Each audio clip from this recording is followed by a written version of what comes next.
আকাশবাণী শিলচর আঞ্চলিক সংবাদ পড়ছি শান্তশ্রী সোম।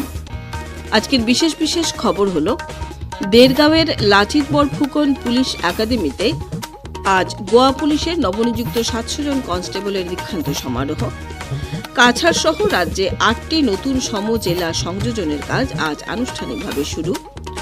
টসে জিতে কংগ্রেসের হাইলাকান্দি জেলা পরিষদের বোর্ড গঠন, নতুন সদস্যদের শপথ গ্রহণ এবং আসাম প্রকাশন পর্ষদ এবং সারা আসাম পুস্তক প্রকাশক ও বিক্রেতা সংস্থার যৌথ উদ্যোগে আয়োজিত আসাম গ্রন্থমেলা শিলচর সহ রাজ্যের ৮টি স্থানে। শিলচরে ১ ডিসেম্বর থেকে ১০ ডিসেম্বর পর্যন্ত মেলার আয়োজন। এবারে বিস্তারিত খবর। দেরগাঁওয়ের লাচিত বরফুকন পুলিশ একাডেমিতে আজ গোয়া পুলিশের নবনিযুক্ত ৭০০ জন কনস্টেবলের দীক্ষান্ত সমারোহ অনুষ্ঠিত হয়েছে। অনুষ্ঠানে গোয়ার মুখ্যমন্ত্রী ড প্রমোদ সাওয়ান্ত মুখ্য অতিথি এবং মুখ্যমন্ত্রী ড হিমন্ত বিশ্ব শর্মা বিশিষ্ট অতিথি হিসেবে উপস্থিত ছিলেন। অনুষ্ঠানে ভাষণ প্রসঙ্গে মুখ্যমন্ত্রী ড শর্মা লাচিত বরফুকন পুলিশ একাডেমিতে গোয়ার কনস্টেবলদের প্রশিক্ষণ প্রদান করা আসামের জন্য আনন্দের কথা বলে মন্তব্য করেন। তিনি বলেন যে গোয়া ও আসামের মধ্যে দূরত্ব অধিক হওয়া সত্ত্বেও এই জওয়ানদের আসামে প্রশিক্ষণের মাধ্যমে আন্তঃরাজ্য সমন্বয় ছাড়াও আসাম পুলিশের শৃঙ্খলাবদ্ধ ও দক্ষ প্রশিক্ষণ ক্ষমতাকে প্রতিফলিত করেছে। উল্লেখ্য, গোয়া পুলিশে নিযুক্ত প্রথম, দ্বিতীয় ও তৃতীয় ইন্ডিয়া রিজার্ভ ব্যাটালিয়নের ৭০০ জন কনস্টেবলের মধ্যে ৫৬৯ জন পুরুষ এবং ১৩১ জন মহিলা রয়েছেন। এদিকে মুখ্যমন্ত্রী ড শর্মা প্রধানমন্ত্রী নরেন্দ্র মোদীর গোলাঘাট জেলা সফরের প্রস্তুতির খোঁজখবর নেবার উদ্দেশ্যে আজ দেরগাঁওয়ের আসাম পুলিশ সম্মেলন কেন্দ্রে এক পর্যালোচনা বৈঠকে অংশগ্রহণ করেন। প্রধানমন্ত্রী আগামী ৮ই সেপ্টেম্বর নুমলীগড় জৈব শোধনাগারের আনুষ্ঠানিক উদ্বোধন করবেন এবং এক জনসভায় অংশগ্রহণ করবেন। রাজ্যে ৮টি নতুন সমজেলা সংযোজনের কাজ আজ আনুষ্ঠানিকভাবে শুরু হয়েছে। কাছাড়, কামরূপ, শোনিতপুর, জোরহাট, তিনসুকিয়া এবং গোয়ালপাড়ায় সমজেলা সংযোজন কার্যসূচিতে বেশ কয়েকজন মন্ত্রী অংশগ্রহণ করেন। কাছাড় জেলার ধলাই সমজেলা কার্যালয়ের আনুষ্ঠানিক উদ্বোধন করেন রাজ্যের মৎস্য পশুপালন মন্ত্রী কৃষ্ণেন্দু পাল। ধলাই পিডব্লিউডি খেলার মাঠে আয়োজিত অনুষ্ঠানে মন্ত্রী শ্রী পাল আজ প্রথমে সমজেলার ফলক উন্মোচন করেন এবং ফিতা কেটে কার্যালয়ের উদ্বোধন করেন। এরপর তিনি কার্যালয়ের বিভিন্ন বিভাগের কক্ষ পরিদর্শন করে জানান, ধলাইবাসীর এটা বহুত পুরনি ডিমান্ড আছিল, মনৰ এটা আকাংক্ষা আছিল যে আমাৰ ইয়াত যাতে সাব ডিভিশন তেওঁলোকে করেছিল পালে সমজেলা। এই কারণে মুখ্যমন্ত্রীর ওচৰত প্রার্থনা আৰু আমি কৃতজ্ঞতা যাচিছো ধলাইবাসীর পক্ষৰ পৰা। উন্নয়নৰ কাৰণে মাননীয় মুখ্যমন্ত্রী ডক্টর হিমন্ত বিশ্ব শর্মা মহোদয় যি প্রয়াস সদায় চলাই আছে যে বরাক, ব্রহ্মপুত্র, লোয়ার, মিডিল, আপার প্রত্যেকটা এলাকার সম উন্নয়ন, এই সমজেলাত যে উপকৃত হব লোকেল রাইজ। আজি আৰু শিলচর মানে টাউনও যাব নালাগে, ইয়াত যদি magistracy branch, food and civil supply, excise প্রত্যেকটা ডিপার্টমেন্ট ইয়াত পাব। আৰু বিশেষকে ইয়াত মানে বার্থ সার্টিফিকেট বা মিউটেশন, রেভিনিউ প্রত্যেকটা ডিপার্টমেন্ট এই সমজেলাত তেওঁলোকে ইয়াত লোকেলি কাম কৰিব পাৰিব। তাৰ কাৰণে ধলাই ৰাইজৰ এই সুবিধাৰ্থে মাননীয় মুখ্যমন্ত্রী মহোদয় প্রয়াস আৰু এই যে ব্যৱস্থা মাননীয় মুখ্যমন্ত্রী মহোদয় কৰিছে, তাৰ কাৰণে গোটেই বৰাক উপত্যকা ৰাজ্যৰ ফালৰ পৰা মুখ্যমন্ত্রী মহোদয়ক ধন্যবাদ জনাইছো। অনুষ্ঠানে শিলচরের সাংসদ পরিমল শুক্লবৈদ্য, কাছাড়ের জেলা আয়ুক্ত মৃদুল যাদব, সমজেলার আয়ুক্ত রক্তিম বড়ুয়া, দক্ষিণ আসামের ডিআইজি কঙ্কন জ্যোতি শইকিয়া, প্রবীণ পুলিশ সুপার নোমাল মাহাত্তা, জেলার বেশ কয়েকজন বিধায়ক সহ বিশিষ্ট ব্যক্তিরা উপস্থিত ছিলেন। আসাম বিধানসভার অধ্যক্ষ নৌমুল মুমিনকে বিধানসভার অধিবেশনের সময় শারীরিকভাবে বাধা দেবার ঘটনা সম্পর্কে আজ বিধানসভার বিশেষ অধিকার সমিতি বিধায়ক নুরুল হুদার ভাষ্য গ্রহণ করেছে। সমিতির কাছে বিধায়ক হুদা উপাধ্যক্ষকে শারীরিকভাবে বাধা দেবার কথা স্বীকার করেছেন। বিশেষ অধিকার সমিতির ভারপ্রাপ্ত অধ্যক্ষ সিদ্ধার্থ ভট্টাচার্য সাংবাদিকদের একথা জানান। বিধায়ক শেরমান আলী আসাম বিধানসভার অধিবেশনের সময় কিছু বিরূপ মন্তব্য করেছিলেন। বিধায়ক আলীও সমিতির কাছে এই মন্তব্যের জন্য দুঃখ প্রকাশ করেন। উভয় বিধায়কের মন্তব্য গ্রহণের পর সমিতি আসাম বিধানসভার অধ্যক্ষের কাছে প্রতিবেদন দাখিল করবে বলে সমিতির ভারপ্রাপ্ত অধ্যক্ষ শ্রী ভট্টাচার্য জানিয়েছেন। কেন্দ্রীয় সরকার প্রধানমন্ত্রী গ্রামীণ আবাস যোজনার অধীনে দেশের ভিন্ন ভিন্ন রাজ্য ও কেন্দ্রশাসিত অঞ্চলের জন্য এ পর্যন্ত 4 কোটি 12 লক্ষ গৃহ নির্মাণের ক্ষেত্রে অনুমোদন জানিয়েছে। লোকসভায় আজ প্রশ্নকালে উত্থাপিত এক পরিপূরক প্রশ্নের উত্তরে কেন্দ্রীয় গ্রামোন্নয়ন দপ্তরের প্রতিমন্ত্রী চন্দ্রশেখর পেম্মাসানি কথা জানান।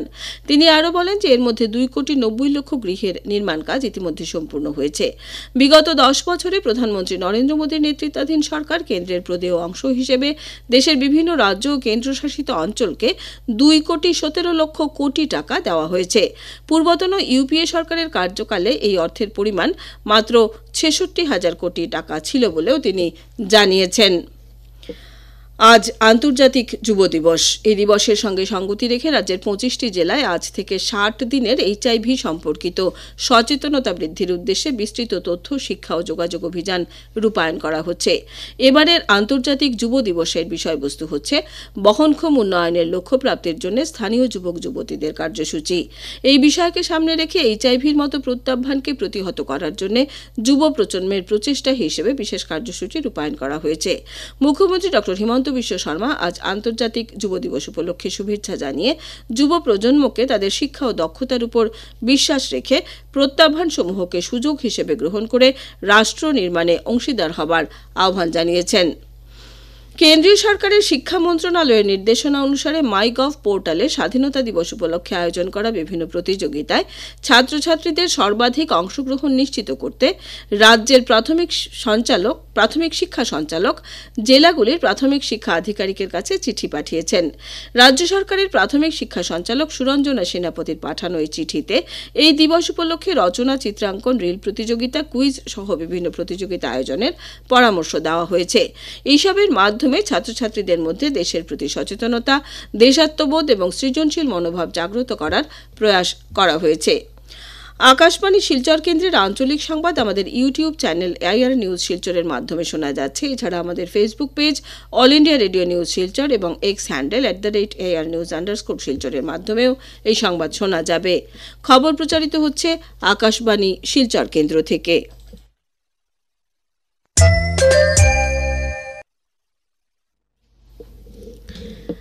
টানা 15 বছর পর হাইলাকান্দি জেলা পরিষদের বোর্ড গঠন করল কংগ্রেস। 8 সদস্য বিশিষ্ট হাইলাকান্দি জেলা পরিষদে বিজেপি ও কংগ্রেসের মধ্যে 4-4 ভোটে টাই হওয়ার পর টসে জয়লাভ করে কংগ্রেস বোর্ড গঠন করেছে এবং কংগ্রেসের জেলা পরিষদ সদস্য ফাতেমা বেগম হাইলাকান্দি জেলা পরিষদের চেয়ারপারসন নির্বাচিত হয়েছেন। হাইলাকান্দি জেলা পরিষদ কার্যালয়ে আজ এক অনুষ্ঠানে নবনির্বাচিত জেলা পরিষদ সদস্যদের শপথ গ্রহণ এবং নতুন বোর্ড গঠনের জন্য চেয়ারম্যান ও ভাইস চেয়ারম্যান পদের নির্বাচন অনুষ্ঠিত হয়। নতুন বোর্ডের ভাইস চেয়ারম্যান নির্বাচিত হয়েছেন নারায়ণপুর বন্দুকমারা জেলা পরিষদ আসনের সদস্য জুহি আক্তার। উল্লেখ্য 8 সদস্য বিশিষ্ট হাইলাকান্দি জেলা পরিষদে বিজেপি 3টি, কংগ্রেস 3টি এবং 2 জন নির্দল প্রার্থী বিজয়ী হয়েছিলেন। কংগ্রেস হাইলাকান্দি জেলা পরিষদ দখল করার পর জেলা কংগ্রেস ভবনে উৎসব মুখর পরিবেশ বিরাজ করছে বলে হাইলাকান্দির সংবাদদাতা জানিয়েছেন। আসাম প্রকাশন পর্ষদ এবং সারা আসাম পুস্তক প্রকাশক ও বিক্রেতা সংস্থার যৌথভাবে আয়োজন করে আসা আসাম গ্রন্থমেলা এই বছর শিলচর সহ রাজ্যের 8টি স্থানে আয়োজন করার সিদ্ধান্ত নেওয়া হয়েছে। আসাম প্রকাশন পর্ষদের কার্যালয়ের সভাকক্ষে আজ অনুষ্ঠিত এক সাংবাদিক সম্মেলনে আসাম প্রকাশন পর্ষদ এবং সারা আসাম পুস্তক প্রকাশক ও বিক্রেতা সংস্থা এই কথা জানিয়েছে। সেই অনুযায়ী আগামী 1 ডিসেম্বর থেকে 10 ডিসেম্বর পর্যন্ত শিলচরে এবং 22 অক্টোবর থেকে 29 অক্টোবর পর্যন্ত বঙ্গাইগাঁওয়ে, 1 নভেম্বর থেকে 10 নভেম্বর পর্যন্ত লক্ষ্মীমপুরে, 6 নভেম্বর থেকে 17 নভেম্বর পর্যন্ত নলবাড়িতে, 14 নভেম্বর থেকে 26 নভেম্বর পর্যন্ত জোরহাটে, 28 নভেম্বর থেকে 7 ডিসেম্বর পর্যন্ত তিনসুকিয়া এবং 12 ডিসেম্বর থেকে 18 ডিসেম্বর পর্যন্ত মঙ্গলদৈতে আসাম গ্রন্থ মেলা অনুষ্ঠিত হবে। শিলচরের আসাম বিশ্ববিদ্যালয়ের উদ্যোগে এবং ক্রীড়া পর্ষদের সহযোগিতায় স্বাধীনতার ৭৯তম বর্ষ উদযাপন উপলক্ষে প্রধানমন্ত্রী নরেন্দ্র মোদীর আহ্বানে সাড়া দিয়ে আজ হর ঘর তিরঙ্গা কার্যসূচি পালন করা হয়েছে। বিশ্ববিদ্যালয়ের উপাচার্য অধ্যাপক রাজীব মোহন পান্থ হর ঘর তিরঙ্গা কার্যসূচির সূচনা করেন। এই উপলক্ষে রবীন্দ্র গ্রন্থাগার থেকে একটি র্যালি যাত্রা শুরু করে বিশ্ববিদ্যালয়ের মূল ফটকের সামনে এসে শেষ হয়। এতে বিশ্ববিদ্যালয়ের বিভিন্ন বিভাগের অধ্যাপক ও ছাত্রছাত্রীরা অংশগ্রহণ করেন। সমাজকর্ম বিভাগের অধ্যাপক তথা আসাম বিশ্ববিদ্যালয়ের ক্রীড়া পর্ষদের সঞ্চালক অধ্যাপক তিনেশ্বরী দেবী বলেন যে জাতীয় পতাকা কেবল একটি কাপড় নয়, এটি জাতীয়তাবাদ এবং দেশপ্রেমের গভীর বার্তা বহন করে। শেষ করার আগে খবরের বিশেষ অংশ আবার পড়ছি। দেরগাঁওয়ের লাচিত বরফুকন পুলিশ একাডেমিতে আজ গোয়া পুলিশের নবনিযুক্ত 700 জন কনস্টেবলের দীক্ষান্ত সমারোহ। কাছাড় সহ রাজ্যে 8টি নতুন সমজেলা সংযোজনের কাজ আজ আনুষ্ঠানিকভাবে শুরু। টসে জিতে কংগ্রেসের হাইলাকান্দি জেলা পরিষদের বোর্ড গঠন, নতুন সদস্যদের শপথ গ্রহণ এবং আসাম প্রকাশন পর্ষদ ও সারা আসাম পুস্তক প্রকাশক ও বিক্রেতা সংস্থার যৌথ উদ্যোগে আয়োজিত আসাম গ্রন্থমেলা শিলচর সহ রাজ্যের 8টি স্থানে। শিলচরে 1 ডিসেম্বর থেকে 10 ডিসেম্বর পর্যন্ত মেলার আয়োজন। আঞ্চলিক সংবাদ আজকের মতো শেষ হলো। আমাদের পরবর্তী আঞ্চলিক সংবাদ আগামীকাল সকাল 7:35।